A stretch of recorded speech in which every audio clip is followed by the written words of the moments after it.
జట్లలో England కూడా ఒకటి కావడమే దీనికి కారణం. ఈ మ్యాచ్ లో గెలిచిన జట్టు ఫైనల్స్ కు చేరుకుంటుంది. ఇప్పటికే పాకిస్తాన్ ఫైనల్స్ కు చేరుకుంది. దీంతో భారత్ అభిమానులే కాకుండా పాకిస్తాన్ అభిమానులు సైతం ఇండియా ఫైనల్ కు చేరాలని కోరుకుంటున్నారు. ప్రపంచ కప్ కోసం ఫైనల్లో ఇండియా పాక్ జట్లు తలపడాలని ఆకాంక్షిస్తున్నారు.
టీ20 ప్రపంచ కప్ రెండో సెమీస్ లో భారత్ ఇంగ్లాండ్ జట్టు తలపడుతున్నాయి. టాస్ గెలిచి ఇంగ్లాండ్ బౌలింగ్ ఎంచుకుంది.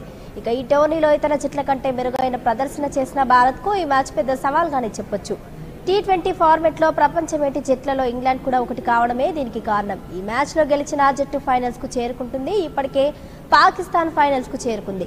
దీంతో భారత అభిమానులే కాకుండా పాకిస్తాన్ అభిమానులు సైతం ఇండియా ఫైనల్ కు చేరాలని కోరుకుంటున్నారు. ఇండియా పాకిస్తాన్ గురించి మాట్లాడడానికి ఇప్పుడు స్పోర్ట్స్ అనలిస్ట్ మనతో ఫోన్లో ఉన్నారు.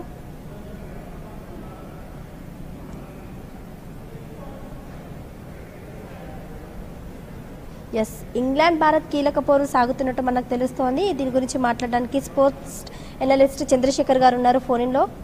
సార్ నమస్తే అండి. నమస్తే అండి. ముఖ్యంగా చూసుకుంటే ఇంగ్లాండ్ భారత్ కీలక పోరు సాగుతున్నట్టు మనకు తెలుస్తుంది. అంటే ఇంగ్లాండ్ టాస్ గెలిచి బౌలింగ్ కూడా ఎంచుకుంది. అంటే ప్రయాణాన్ని కనుక గమనించినట్లయితే ఐర్లాండ్ తోటి వాళ్ళు ఓడిపోయి ఆ తర్వాత అవే they bounce back. Even Afghanistan తోటి 113 రన్స్ ని చేస్ చేయడం కోసం 19th ఓవర్ దాకా ఆడాల్సి రావటం, ఇన్ దట్ ఫార్గెయిన్ 5 వికెట్స్ ని కోల్పోవటం, ఇదంతా చూస్తే కనుక first England is not a title favourite అనేటువంటి ఫీలింగ్ కలిగింది. బట్ ఆ తర్వాత శ్రీలంక మీద వాళ్ళు ఆడినటువంటి విధానాన్ని చూస్తే కనుక how they will bounce back అనేటువంటి క్లియర్ గా అర్థమైంది. సో అందుకని ఆ కాంటెస్ట్ లో చూస్తే కనుక డెఫినెట్ గా ఇంగ్లాండ్ టఫ్ అపోనెంట్ అనేటువంటిది తెలుస్తోంది. మోర్ ఓవర్ ఇక్కడ గమనించాల్సినటువంటిది క్రిస్ జోర్డాన్కి వాళ్ళకి మంచి ఇండియా మీద టీ20లో మంచి రికార్డు ఉంది. అలాంటి జోర్డాన్ని ఇంక్లూడ్ చేయడం అనేటువంటిది ఇట్స్ ఏ మూవ్. కాకపోతే ఆల్రెడీ మనం రాహుల్ వికెట్ ని కోల్పోయినా కూడా the man in form Virat Kohli ఉండనే ఉన్నాడు. ఆ తర్వాత నెంబర్ 4 కన్సాల్టేషన్ చేయడానికి Suryakumar Yadav mister 360 is yet to come. అందుకని ఆ ఇద్దరి మీద డెఫినెట్ గా ఇండియా డిపెండ్ అయి ఉంటుంది. ఏదైనా కానీ ఒకవేళ కనుక ఇప్పుడు able to make score more than 175 definite గా గేమ్ ఈజ్ ఆన్. ఎందుకంటే వాళ్ళది కూడా జోస్ బట్లర్ ఇన్కన్సిస్టెన్సీ ఉంది. ఒకే ఒక మ్యాచ్ అతను అఫ్కోర్స్ న్యూజిలాండ్ మీద అద్భుతమైనటువంటి బ్యాటింగ్ చేసి మ్యాన్ ఆఫ్ ది మ్యాచ్ అయ్యాడు. బట్ అలెక్స్ హీల్స్ ఆ కన్సిస్టెన్సీ మెయింటైన్ చేయలేకపోతూ ఉన్నాడు. ఈవెన్ బెన్ స్టోక్స్ శ్రీలంకతో జరిగినటువంటి మ్యాచ్ లో it's okay 42 not out, but as a batter గా Ben Stokes not proving himself. అందుకని వీటిని కన్సిడర్ చేసుకున్నప్పుడు డెఫినెట్ గానే ఒకవేళ కనుక ఇంగ్లాండ్ ది మొదటి 2 వికెట్లని పవర్ ప్లే లోపు ఇండియా తీయగలిగితే ఫర్ దట్ మ్యాటర్ ఈవెన్ ఒక వికెట్ ని కనుక తీయగలిగేట్లయితే వాళ్ళు ప్రెషర్ లో వెళ్తారు అనేటువంటిది ఆల్రెడీ ఆఫ్ఘనిస్తాన్ ప్లేయర్లు చేసి చూపించారు. అట్లే that is a motivational factor for India. అందుకని ఇండియాకి ఎడ్జ్ ఉంది. Only thing is how Rohit Sharma will stay at the wicket అనేటువంటి దాని మీద ఆధారపడి ఉంటుంది. రోహిత్ శర్మ కనుక ఒక ఎండ్ లో వికెట్ మీద స్టే చేసి పార్ట్నర్షిప్ ని బిల్డ్ చేసేట్లయితే కనుక డెఫినెట్ గా ఇండియాకి ఛాన్స్ ఉంది.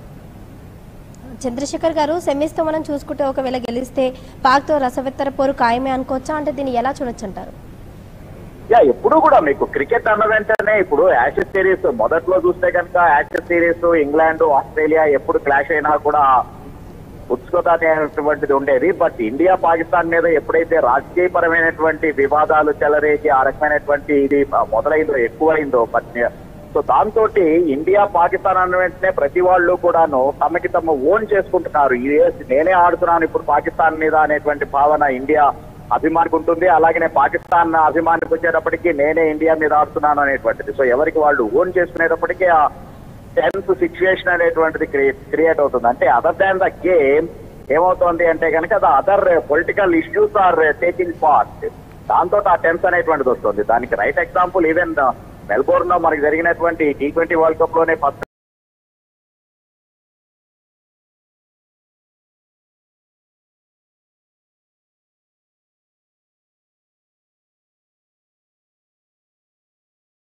ఎట్లయితే the way he's bowling in the power play, even Shami for that matter.